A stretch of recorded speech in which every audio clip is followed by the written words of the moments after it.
எல்லோருக்கும் வணக்கம். ஒரு ரொம்ப நாளைக்கு அப்புறம் மார்க்கெட் வந்து ஒரு கண்டினியூவாக நல்ல ஒரு புல்லிஷ் கொடுத்துருக்கு. அதுவும் லாஸ்ட்டு 2 டேஸ் மட்டும், அதாவது ஃப்ரைடே மண்டே இந்த 2 நாளில் மட்டும் 1000 பாயிண்ட் வந்து மார்க்கெட் வந்து ரெக்கவர் கொடுத்துருக்கு. இந்த சடனாக 1000 பாயிண்ட் மேலே வர்றதுக்கு ரீசன் வந்து பார்த்தோம் அப்படின்னா, மகாராஷ்டிராவில் நடந்து முடிஞ்ச எலெக்ஷன் வந்து பார்த்திங்க அப்படின்னா பிஜேபிக்கு ஃபேவராக வந்ததும் இல்லாமல் அவங்க எதிர்பார்க்காத விட அதிக மெஜாரிட்டியில் அவங்க வந்து ஜெயிச்சிருக்காங்க. ஏன்னா மக்களவை தேர்தலில் வந்து மகாராஷ்டிராவில் வந்து அதிகம் வந்து பிஜேபிக்கு வந்து ஜெயிக்கல. பட் இருந்தாலும் இந்த அசம்பிளி எலெக்ஷனில் வந்து அவங்க வந்து ஒரு மெஜாரிட்டியாக ஜெயிச்சிருக்கிறதுனால நல்லா வந்து மார்க்கெட் வந்து ஒரு பாசிட்டிவாக வந்து ஒரு 1000 பாயிண்ட் 2 நாளில் மட்டும் ஏறி இருக்கு. இன்னைக்கு வாரத்தினுடைய முதல் நாள் ப்ளஸ் 314 24 222 க்ளோஸ் ஆகிருக்கு. ஏன்னா அந்த சப்போர்ட் ஜோன்லேருந்து மார்க்கெட் வந்து நல்லா ரிவர்ஸ் ஆகி மேலே வந்து இந்த பிரேக் அவுட் லெவலில் வந்து பிரேக் அவுட் பண்ணி இன்றைக்கி வந்து க்ளோஸ் ஆகிருக்கு மார்க்கெட். இந்த க்ளோசிங் வச்சிருக்கிறது வந்து நம்ம வந்து ஒரு டெம்பரரி க்ளோசிங், அதாவது ஏன்னா நவம்பர் மந்தினுடைய எக்ஸ்பைரி வந்து பார்த்திங்க அப்படின்னா இன்னும் 2 டே இருக்குது. இந்த 2 டேஸ்க்குள்ளே மார்க்கெட் வந்து ஒன்று 24 லெவல்ஸ் டு, அதாவது ஏற்கனவே நம்ம சொல்லியிருந்தோம் 23,800 இந்த லெவல்ஸ் வந்து க்ளோஸ் ஆகும் எக்ஸ்பைரி அப்படின்னு சொன்னோம். ஆனால் அதை விட மார்க்கெட் வந்து பார்த்திங்க அப்படின்னா ஒரு 450 பாயிண்ட் மேலே தான் இருக்குது. இந்த 2 நாளில் இது வந்து கண்டினியூட்டி தொடருமா என்ன அப்படிங்கிறத நம்ம வந்து வெயிட் பண்ணி பார்க்கலாம்.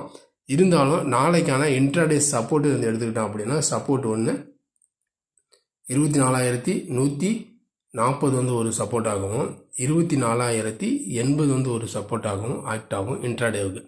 அதே மாதிரி ரெசிஸ்டன்ஸ் வந்து 24,280 வந்து ஒரு ரெசிஸ்டன்ஸ் ஆகும், 24,360 வந்து ஒரு ரெசிஸ்டன்ஸ் ஆகும் ஆக்ட் ஆக சான்சஸ் வந்து இருக்குது இன்ட்ராடேவுக்கு நாளைக்கு.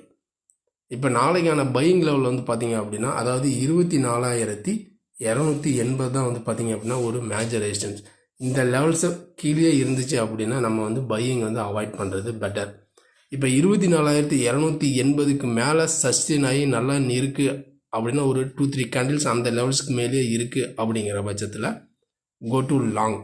மேலே வந்து 360 420 வரைக்கும் போகிறதுக்கான சான்சஸ் வந்து இருக்குது. இல்லை 24,280 பிரேக் அவுட் பண்ணி மேலே போக முடியல அப்படின்னா கோ டு ஷார்ட். உங்களுக்கு ஸ்டாப் லாஸ் செல்லிங்க்கு வந்து 360 தான் ஸ்டாப் லாஸு. கீழே வந்துச்சு அப்படின்னா அந்த லெவல்ஸ், அதாவது 140, இன்றைக்கான லோ வந்து 140, அடுத்தது வந்து 24,080 இந்த ரேஞ்ச் வரைக்கும் வர்றதுக்கு சான்சஸ் வந்து இருக்குது. இந்த லெவல்ஸுக்கு தான் உங்களுக்கு முக்கியமான இம்பார்ட்டன்ட் பாயிண்ட்ஸ். இதுக்கு மேலே சஸ்டெயினாக இருந்தால் கோ டு லாங், இந்த லெவல்ஸை பிரேக் அவுட் பண்ண முடியல அப்படின்னா கோ டு ஷார்ட். இதுதான் வந்து பார்த்திங்க அப்படின்னா நாளைக்கான நிஃப்டியினுடைய லெவல்ஸ், இன்ட்ராடே லெவல்ஸ். இப்போ ஓவராலாக இந்த வாரத்துக்கான நிஃப்டியினுடைய லெவல்ஸ் வந்து பார்த்திங்க அப்படின்னா இந்த க்ளோசிங் வந்து பார்த்திங்க அப்படின்னா, அதாவது 24,350 இன்றைக்கி வந்து பார்த்திங்க அப்படின்னா மேலே போக முடியல, அங்கே போனவொடனே செல்லிங் ஆயிடுச்சு. 24,480, அதாவது 24,500 இந்த லெவல்ஸுக்கு மேலே க்ளோஸு வைக்கணும் மார்க்கெட்டு. இந்த லெவல்ஸ் மேலே ஸ்பாட்டு நல்லா க்ளோஸ் ஆனால் 2 டேஸ் நல்லா க்ளோஸ் ஆச்சு அப்படின்னா மார்க்கெட் வந்து திரும்ப ரிமைனிங் வந்து புல்லிஷ் போகிறதுக்கான சான்சஸ் வந்து இருக்குது. அப்படி இல்லை இந்த லெவல்ஸ்க்கு மேலே போனாவே செல்லிங் வருது, இந்த லெவல்ஸ் நியரஸ்ட்டாக வந்தால் செல்லிங் வருது அப்படிங்கிற பட்சத்தில் மார்க்கெட் வந்து திரும்ப கீழே வரதுக்கான சான்சஸ் தான் வந்து இருக்குது. இதுதான் வந்து பார்த்திங்க அப்படின்னா ஓவராலாக நிஃப்டினுடைய லெவல்ஸ். இந்த லெவல்ஸில் உங்களுக்கு பிடிச்சிருந்துச்சு, இல்லை இந்த லெவல்ஸில் நீங்கள் ஃபாலோ பண்ணுறீங்க அப்படின்னா மெயினாக ஸ்டாப் லாஸ் வந்து மெயின்டெனன்ஸ் பண்ணுங்கள். நம்ம அடுத்த ஒரு வீடியோவில் சந்திக்கலாம். பாய், see you.